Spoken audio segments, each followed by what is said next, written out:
बिस्मिल्लाहिर्रहमानिर्रहीम। अस्सलाम वालेकुम। मैं समी इब्राहिम और आप देख रहे हैं हमारा यूट्यूब और फेसबुक चैनल। इस वक्त पाकिस्तान में सूरत हाल ये है कि सुप्रीम कोर्ट का फ़ैसला आने वाला है। दूसरी जानब हुकूमत डट गई है कि वो फ़ैसला नहीं मानेगी, तो इसमें एक टकराव की सी सूरत हाल है और डेवलपमेंट जो हो रही हैं उससे लग रहा है कि ये बहरान शदीद से शदीद तर हो रहा है। जो आया सुप्रीम कोर्ट की जानिब से एलामिया के फ़ैसला महफूज कर लिया गया है और कल सुनाया जाएगा। उसके फ़ौरन बाद मरीम नवाज़ का ट्वीट आया, आज़म नज़ीर तारड़ वज़ीर कानून और शहबाज शरीफ साहब ये असम्बली में गए और इन्होंने जाके खूब हर्जा सराई की और जितनी ये अब्यूसिव लैंग्वेज इस्तेमाल कर सकते थे इन्होंने जजेस के ख़िलाफ़ इस्तेमाल की और ये कह दिया कि कौम फ़ैसला कबूल नहीं करेगी। अब कौम कौन है? ये अपने आप को कौम कहते हैं।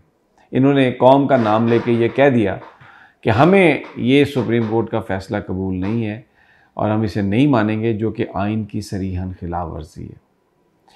फिर उसके बाद ये ख़बर आई कि जस्टिस काजी फ़ाइज़ ईसा ने एक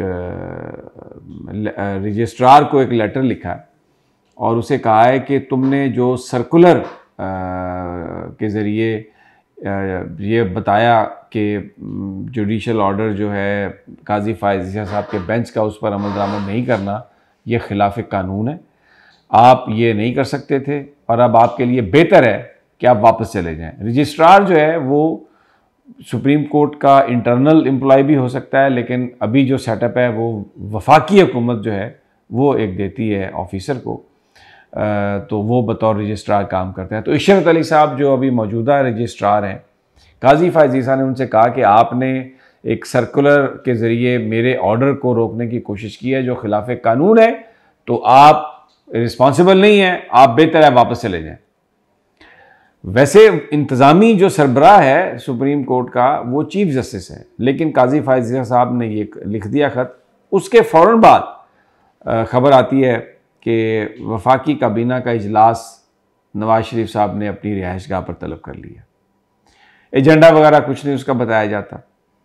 फिर उसके बाद ये ख़बर आती है कि जब इजलास हो रहा था तो उसमें जो काबीना है उन्होंने फ़ैसला किया है चीज़ों के हवाले से और उसमें रजिस्ट्रार सुप्रीम कोर्ट को वापस बुला लेने का फ़ैसला कर लिया गया।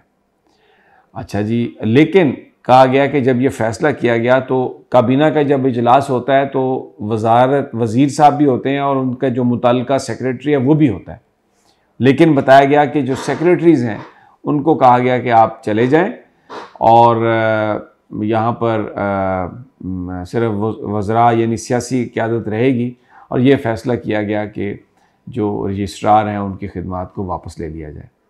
अच्छा, अब ये क्यों रजिस्ट्रार की खिदमात को वापस ले रहे हैं, ये भी बड़ी जल्दी राज खुल गया कि एक और ख़त जो है काजी फ़ाइज़ ईसा और जस्टिस तारिक मसूद ने उन्होंने जो रिलीज़ किया वो सामने आ गया और ये भी 3 अप्रैल को लिखा गया ख़त और ये सुप्रीम जुडिशल काउंसिल के जो मतलब उनको लिखा है काजी फ़ाइज़ ईसा तारिक मसूद ने, जो ख़ुद भी सुप्रीम जुडिशल काउंसिल के मेंबर हैं।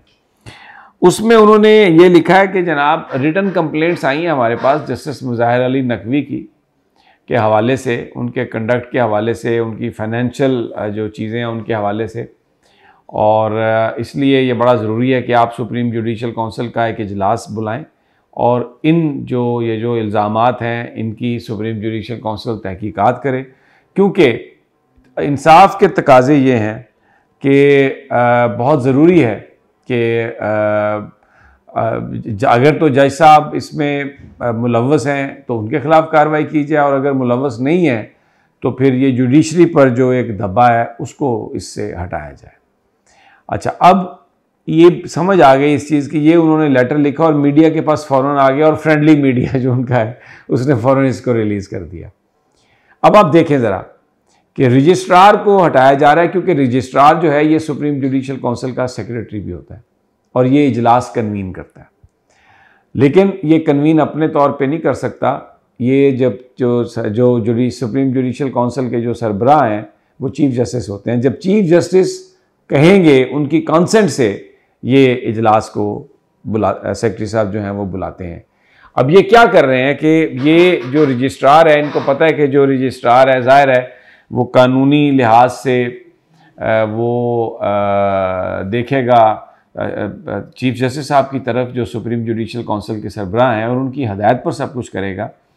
तो इन्होंने कहा कि सेक्रेटरी को ही वहाँ से रिमूव किया जाए पहले, और ये सर्कुलर भी जो जारी हुआ वो रजिस्ट्रार ने जारी नहीं किया। आज अदालत में भी एक्सप्लेन किया उमर अता बंदयाल साहब ने कि ये सर्कुलर एडमिनिस्ट्रेटिवली जो गलतफहमी एक पैदा हो रही थी उसके लिए ये लिखा गया, जुडिशल ऑर्डर को इसने नहीं रोका। लेकिन काजी फायज़ साहब ने ये चीज़ लिखी उसमें और उन्होंने रजिस्ट्रार को निशाना बनाया। हालांकि ये फ़ैसला रजिस्ट्रार का नहीं होता, अपने तौर पर वो कोई चीज़ नहीं करता।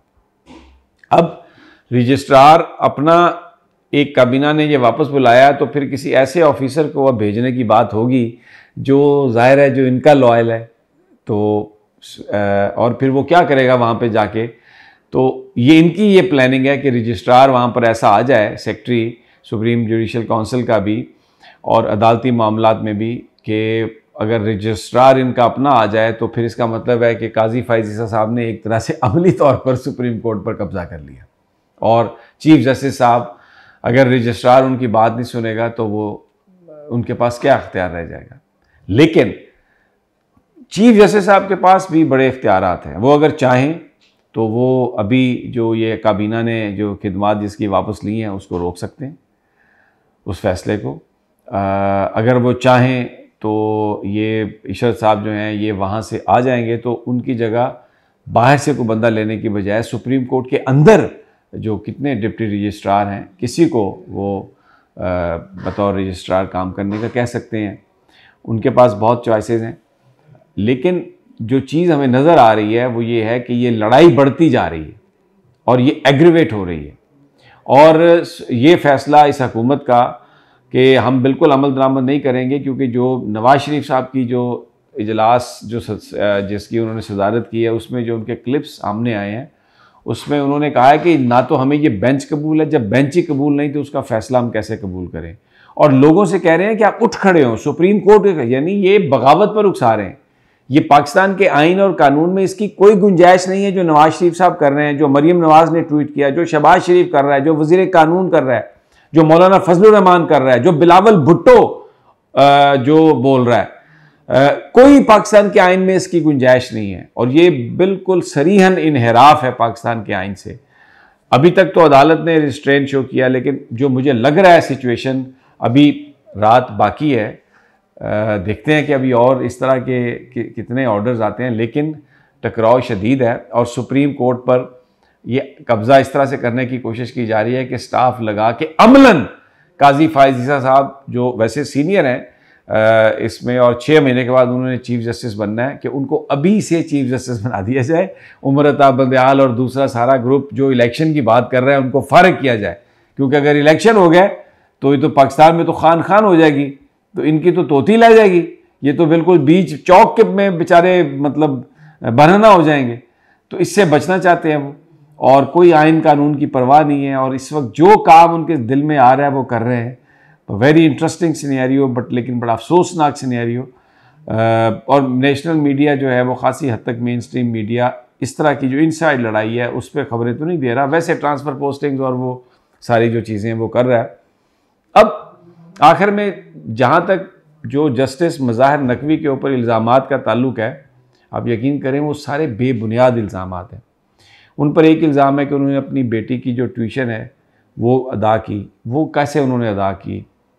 वो इस तरह से अदा की कि उन्होंने एडवांस लोन लिया सुप्रीम कोर्ट से, और हर महीने उनकी जो तनख्वाह है वो उसमें से वो कटती है। फिर उनके बारे में कहा गया कि उनका प्लाज़ा था वहाँ पर लाहौर में, उनका कोई प्लाज़ा नहीं था, वो किराए के दफ्तर में रहते थे वहाँ पे। एक कहा जाता है कि उन्होंने एक प्लाट ख़रीदा 2005 में और वो बेच दिया 15-20 साल के बाद, वो बड़ा महंगा था।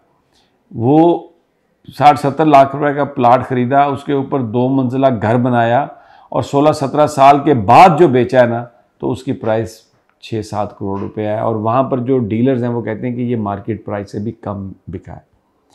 मज़ार अली नकवी साहब के जो उनके ऊपर जो चार्जेस हैं उनके टैक्स के हवाले से और दूसरी चीज़ों सब बेबुनियाद हैं। एक एक चीज़ रिकॉर्डेड है और एक एक चीज़ डिक्लेयर्ड है। लेकिन बहरहाल इल्ज़ाम तो लगाना बड़ा आसान है और वो इल्ज़ाम उन पर लगाया जा रहा है, और अब उनको कहा जा रहा है कि उनके खिलाफ सुप्रीम जुडिशल काउंसिल की कार्रवाई की जाए। और इसके साथ साथ उमर अताब बंदयाल साहब और एजाजुल एहसन साहब के खिलाफ भी रेफरेंस तैयार है। जैसे ही रजिस्ट्रार बदला जाए, रजिस्ट्रार आए तो ये उनके रेफरेंस भी दें, और काजी फायजीज़ा साहब का अगर अपनी मर्जी का उनकी बात मानने वाला कोई रजिस्ट्रार आए तो तवक्को ये की जा रही है, साजिश ये है कि वो फौरी तौर पर चीफ जस्टिस की मंजूरी के बगैर इजलास बुला के तो ये मामला ख़त्म करें।